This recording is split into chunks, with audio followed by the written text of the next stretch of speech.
প্রিয় দর্শক, ভিডিও শুরু করার আগে আপনাদের কাছে অনুরোধ করব, আজকের লাইক টার্গেট 1000। তো প্রিয় দর্শক, সকলে একটি করে লাইক দিয়ে দেবেন। আসসালামু আলাইকুম প্রিয় দর্শক, আপনি কি কাউকে ভুলতে চাইলেও ভুলতে পারছেন না? কাজের ব্যস্ততার মধ্যেও তার চেহারা মনে পড়ছে, রাতে ঘুমাতে গেলেও তার চেহারা মনে পড়ছে, নামাজের সময়ও তার খেয়াল আসছে। আপনি হয়তো ভাবছেন যে আল্লাহ কেন তার জন্য আমার ভেতরে এতটা মায়া দিলেন? এটা কি আমার ভুল, নাকি সত্যি সেই মানুষটা আমার নসিবে রয়েছে? আজকের ভিডিওটিতে আপনি জানতে পারবেন কুরআন ও হাদিসের আলোকে আমরা 4টি ইশারার কথা জানব, যেটা থেকে আপনি জানতে পারবেন কি আপনি যাকে ভুলতে পারছেন না সে কি সত্যিই আপনার নসিবে লেখা রয়েছে কিনা।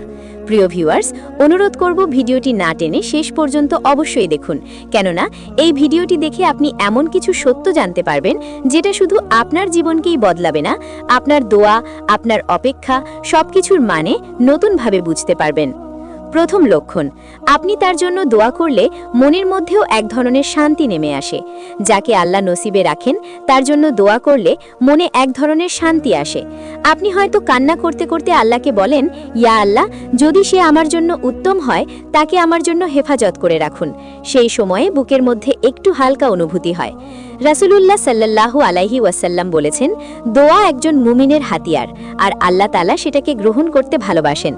হাদিস, যদি সেই মানুষটা আপনার তকদিরে না থাকতো তাহলে তার জন্য দোয়া করতে গিয়ে আপনার মনে অস্বস্তি, অস্থিরতা বা সন্দেহ তৈরি হতো, কিন্তু তার উল্টো হচ্ছে। আপনি তার নাম উচ্চারণ করলেই মনে নরম ভাব চলে আসছে। আপনি তার জন্য ভালো চাইতে বাধ্য হয়ে যান। আল্লাহ তাআলা কুরআনে বলেন, নিশ্চয়ই মনে শান্তি আসে আল্লাহ তাআলাকে স্মরণ করার মাধ্যমে।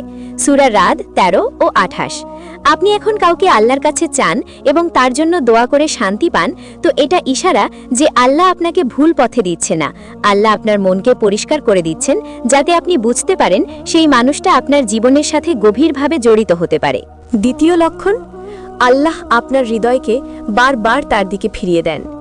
আপনি কি খেয়াল করেছেন, যাকে ভুলতে চান তার থেকে যত দূরে যেতে চান, তবুও অদ্ভুতভাবে আপনার হৃদয় সেই মানুষটাকেই বারবার মনে করতে থাকে? এটা শুধু আবেগ নয়, অনেক সময় এটা আল্লাহর পক্ষ থেকে একটি নির্দেশও হতে পারে। কোরআনে আল্লাহ তাআলা বলেন, আল্লাহ যার অন্তরে আলো দেন তাকে কেউ অন্ধকারে ঠেলতে পারে না। যদি সত্যিই কেউ আপনার নসিবে থাকে, আল্লাহ সেই ব্যক্তির ব্যাপারে আপনার হৃদয়কে নরম করে দেন। হঠাৎ নামাজ পড়ার সময় তার কথা মনে পড়ে এবং তার জন্য দোয়া করতে ইচ্ছে করে, তার ভালো চাইতে মন চায়। আপনি চাইলেও তার উপর রেগে থাকতে পারেন না। রাসূল সাল্লাল্লাহু আলাইহি ওয়াসাল্লাম বলেছেন, আল্লাহ যখন দুটি হৃদয়কে এক করার সিদ্ধান্ত নেন তখন তিনি তাদের মধ্যে ভালোবাসার সৃষ্টি করে দেন। যাকে আল্লাহ আপনার ভাগ্যে লিখে দেন তার প্রতি আপনার হৃদয় কখনোই পুরোপুরি কঠিন হয়ে যায় না। রাগ, অভিমান, দূরত্ব আসে, কিন্তু বিচ্ছেদ আসে না। আপনার মন বারবার তার দিকেই ফিরে যায়। এটাই লক্ষণ কি সেই মানুষটা শুধু আপনার মনে নয়, হয়তো আপনার নসিবেও রয়েছে। তৃতীয় লক্ষণ, তার জন্য মন খারাপ হলে আল্লাহ আপনাকে কোনো না কোনোভাবে সান্ত্বনা দেন। যেই মানুষটা আপনার নসিবে লেখা থাকে তার কারণে আপনি কষ্ট পেলে আল্লাহ আপনার হৃদয়কে কোনো না কোনোভাবে সান্ত্বনা দেন। কখনো কোনো আয়াত সামনে চলে আসে, কখনো কোনো সোশ্যাল মিডিয়াতে এমন কোনো কথা শুনে নেন যেটা সরাসরি আপনার অবস্থার সাথে মিলে যায়। মনে হয় যেন আল্লাহ আপনাকে বলছেন, ধৈর্য রাখো, আমি রয়েছি তোমার সাথে। কোরআনে আল্লাহ তাআলা বলেন, আল্লাহ ধৈর্যশীলদের সাথে রয়েছেন। যদি সেই মানুষটি আপনার নসিবের বাইরে হতো তাহলে তার জন্য কষ্ট পেলেও আপনার মনে হতাশা বেড়ে যেত, মন অস্থির হয়ে যেত। কিন্তু সেটার উল্টো হচ্ছে, মন ভেঙে গেল কোনো না কোনোভাবে সান্ত্বনার বার্তা চলে আসে, যেটা আপনাকে আবার উঠিয়ে দেয়। রাসূল বলেছেন, যে আল্লাহর উপর ভরসা করে আল্লাহ তার জন্য যথেষ্ট। তিরমিজি। আল্লাহ যখন কারো মনে যত ভালোবাসা দেন তখন সেই ভালোবাসার কষ্ট ইবাদতের মতো হয়ে যায়, আর আল্লাহ সেই ইবাদতের প্রতিদান হিসেবে আপনাকে সান্ত্বনা পাঠান আর বলেন সেই মানুষটি আপনার জীবনে গুরুত্বপূর্ণ ভূমিকা রাখবে। চতুর্থ লক্ষণ, দূরে থেকেও তার সাথে আপনার সংযোগ টিকে থাকবে। আল্লাহ যাকে আপনার নসিবে লিখে দেন তাকে ভুলে থাকার চেষ্টা করলেও আপনার আত্মা এক ধরনের গভীরভাবে অনুভব করে। হয়তো আপনাদের দুজনের মধ্যে কথা হয় না, দেখা হয় না, কোনো সম্পর্ক নেই, তারপরেও হঠাৎ করেই মনে হয় সে কেমন আছে, তার জন্য দোয়া বের হয়, কিংবা হঠাৎই আপনি এটা মনে করে বলছেন কিছুই কষ্টে রয়েছে। রাসূল সাল্লাল্লাহু আলাইহি ওয়াসাল্লাম বলেছেন, আত্মাগুলো এক ধরনের সৈন্যদল, যারা একে অপরের সঙ্গে মিল রাখে তারা একে অপরের দিকে আকৃষ্ট হয়। এটাই রুহানি সংযোগের প্রমাণ। যদি কেউ আপনার নসিবে না থাকে তাহলে সময়ের সাথে সাথে তার কথা ধীরে ধীরে মন থেকে মুছে যায়। যার সাথে আল্লাহর লেখা সম্পর্ক থাকে তার স্মৃতিগুলো মুছে যায় না, বরং আরও যুক্ত হয়, আরও গভীর হয়। কুরআনে আল্লাহ তাআলা বলেন, আল্লাহ যাকে চান তার মাঝে ভালোবাসা সৃষ্টি করে দেন। সূরা মারিয়াম ১৯ ও ৯৬।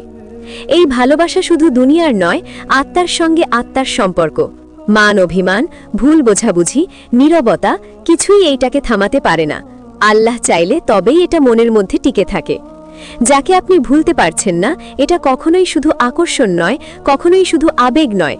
অনেক সময় আল্লাহ আপনার হৃদয়ের ভিতর যে টান সৃষ্টি করেন সেটা একটা পরীক্ষা।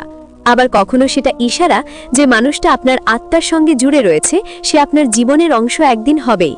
যদি এটাই আপনার জন্য হেফাজত থাকে, মনে রাখবেন আল্লাহ কখনো আপনার হৃদয়কে ভুল পথে টেনে আনেন না।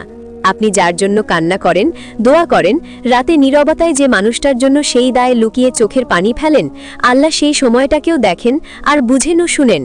আল্লাহ বলেন, তোমাদের দোয়া আমার কাছে হারিয়ে যায় না। যদি সে আপনার নসিবে থাকে, আল্লাহ যেভাবেই হোক সময় মতো তাকে আপনার জীবনে এনে পৌঁছে দেন। আর যদি না থাকে, তো আল্লাহ আপনার জীবনে এমন কাউকে দিবেন যে আপনার জীবনের সমস্ত দুঃখকে মুছে দেবে। জলদি করবেন না, আল্লাহর উপর ভরসা রাখুন। যেটা আপনার সেটা আপনার পর্যন্ত পৌঁছে যাবে, আর যেটা আপনার নয় সেটা দুনিয়ার কোনো ক্ষমতা আপনাকে এনে দিতে পারবে না। ভিডিওটি যদি ভালো লাগে, লাইক, কমেন্ট, শেয়ার, আর চ্যানেলে নতুন হলে চ্যানেলটিকে সাবস্ক্রাইব করে পাশে থাকবেন। খোদা হাফেজ।